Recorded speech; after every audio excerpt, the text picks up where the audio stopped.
नवमी के दिन माता जी का विसर्जन हो जाता है, जवारों का विसर्जन हो जाता है। व्रत करने वाले कन्या पूजन भोजन भंडारा कराकर, सती कथा में कही थी कि नवरात्रे एकम से प्रारंभ नहीं होते, अमावस्या की रात्रि से प्रारंभ हो जाते, इसलिए उसको कहते हैं नवरात्रे। क्योंकि नवमी के दिन माता जी का विसर्जन हो जाता है, जवारों का विसर्जन हो जाता है।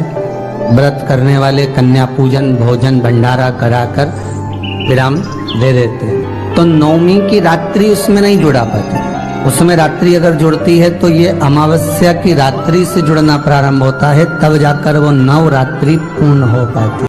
अष्टमी के दिन कन्याओं का भोजन कराओ या नवमी के दिन कन्याओं का भोजन कराओ, पर देवी भागवत तो कहती है, देवी भागवत तो वर्णन करती है कि पहले नवरात्रे से लेकर नौमी तिथि तक जितने दिन देवी के होते हैं, प्रत्येक दिन में आप किसी भी दिन कन्याओं का भोजन करा सकते हो, पहली रात्रि से लेकर, पहला दिन से लेकर।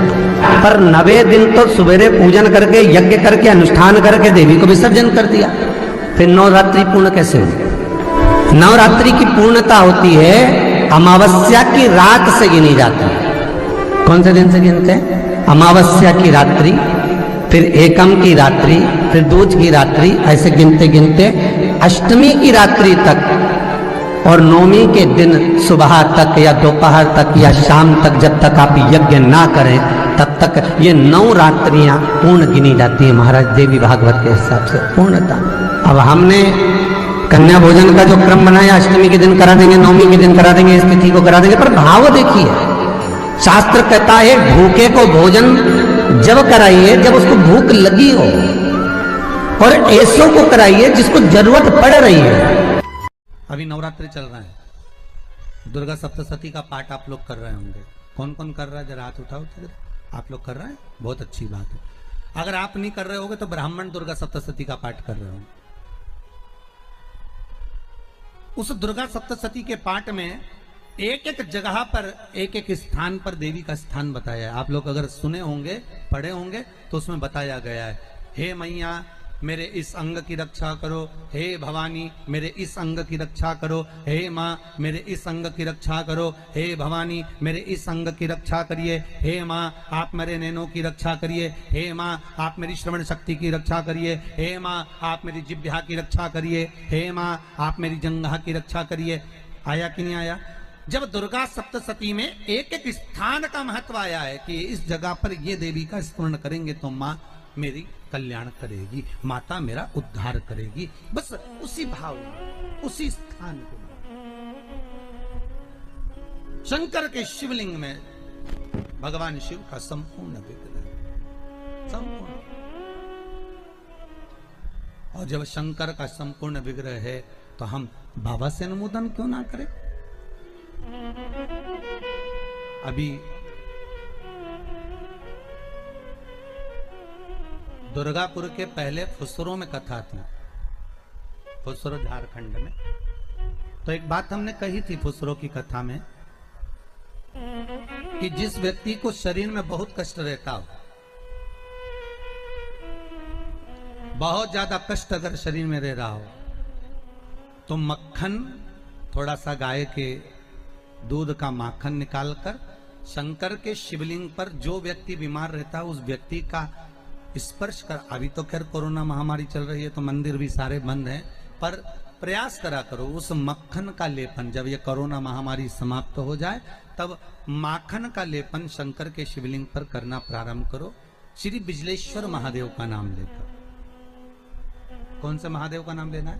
श्री बिजलेश्वर महादेव।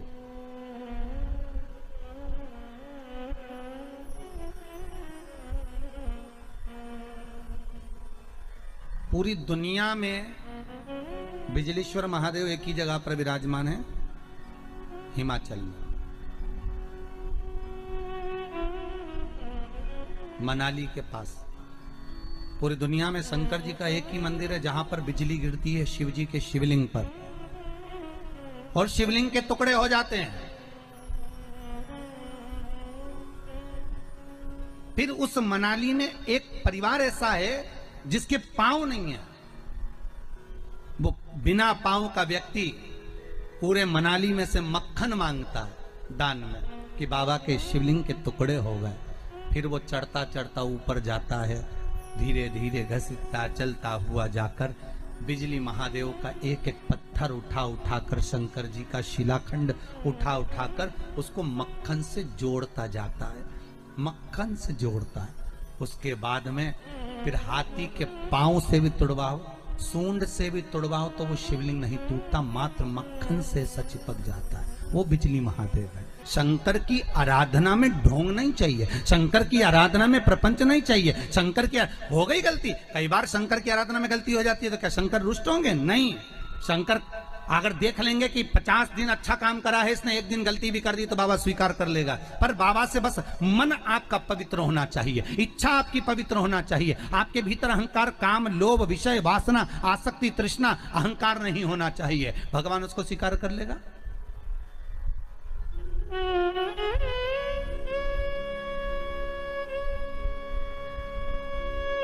भगवान उसको ले लेगा आराम से। दिखावा ना करिए भगवान के सामने। मेरे शंभू को आप दुनिया के मंदिर में दिखावा करो चल जाएगा, पर शंकर को नहीं चाहिए। शंकर कहते मेरे मंदिर में आओ, एक लोटा पानी चढ़ाओ, बम बम बोलो, अपने घर जाओ, फालतू बैठने की जरूरत नहीं है, फालतू मेरा टाइम बर्बाद करना मत।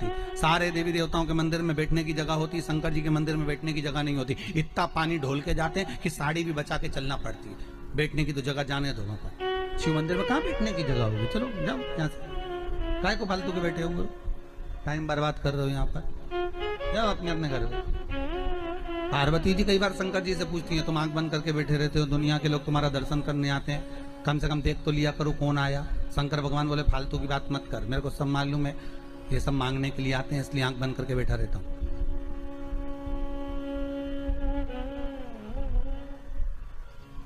पार्वती जी बोली ऐसा कोई होता है क्या? शंकर भगवान बोले तेरी पड़ोसन क्या करके देख ले, रोज पड़ोसन क्या जाना, जीजी की जरा एक कटोरी घी दे दे, जीजी जरा तेरी चप्पल दे दे, जीजी तरह जरा सा मोबाइल दे दे, जीजी तरह थोड़ा सामान दे दे। रोज रोज मांगने जाओगे तो पड़ोसन भी दरवाजा बंद कर लेगी, तो मैं तो आंख ही बंद कराऊं।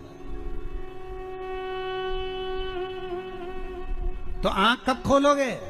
शंकर भगवान बोले जो मेरे लिए आएगा तो आंख खोल लेता हूं। मैं जानता हूं मेरे भगत को कि ये मेरे लिए आता, मांगता कुछ भी नहीं है, बस आता ही है, दूध चढ़ाएगा, जल चढ़ाएगा, बेलपत्री चढ़ाएगा। और ऐसा बावरा कभी कभी बेलपत्री भी नहीं लाता, तो झाड़ू पोछा लगाकर हाथ धोने के बाद जो पत्ती पत्ती मिल जाती है उसी को धो के चढ़ा के चले जाता है। ये भगत है मेरा, ये भक्त है, इसको दिखावे से मतलब नहीं है।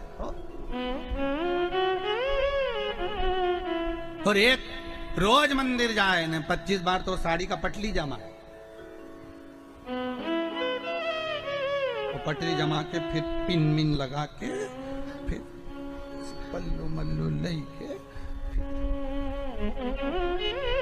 और एक बास्केट उतार ले, उसमें लोटा भर पानी मानी सब धर के, और इतनी बड़ी बिंदी लगा के ऐसी नोटंकी करके कि इसके बराबर कोई मंदिर नहीं जाए साहब, ये तो बड़ी धर्मात्मा, इसके बराबर कोई धर्मात्मा नहीं। बाप रे, रोज आए, रोज मंदिर और ऐसी पूजन करे साहब, 2 घंटा तक तो माला लेने बैठी रहे। और इतने में कहीं की आवाज कर दे तो चिल्लाती भी है, उधर जाओ, उधर जाओ।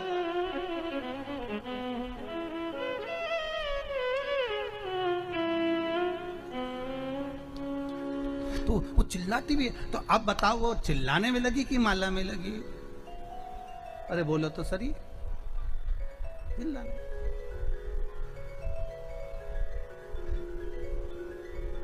अब ऐसे ही तुम हवन में बैठो, मालूम पड़े तुम सचंडी का हवन कर रहे हो, यज्ञ कर रहे हो, और मालूम पड़े पंडित जी ओम ब्रह्मचारिणे स्वाहा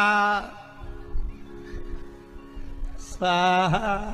अब देवी जी सोच रही है हवन आहुति यहाँ दे रही, देख मार रही है, और तुम कह रही स्वाहा, मैया बोल रही आहा।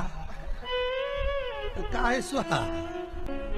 पति भी हवन में बैठा तो बोले पत्नी से पूछ लिया चाय पी ली तुमने? वो पूरा साज सजा के हो, हमारे पाँव से ऐसा बैठे तो यहाँ तकिया फंसा है और सामान रखो करके स्वाहा स्वाहा। माता रानी भी सोचे जी मेरा हवन कर रही, मुझे ही देख ले। सुख वस्तु में नहीं मारा। फिर वही बात आ गई, भगवान को नहीं पसंद छल, भगवान को दिखावा नहीं पसंद।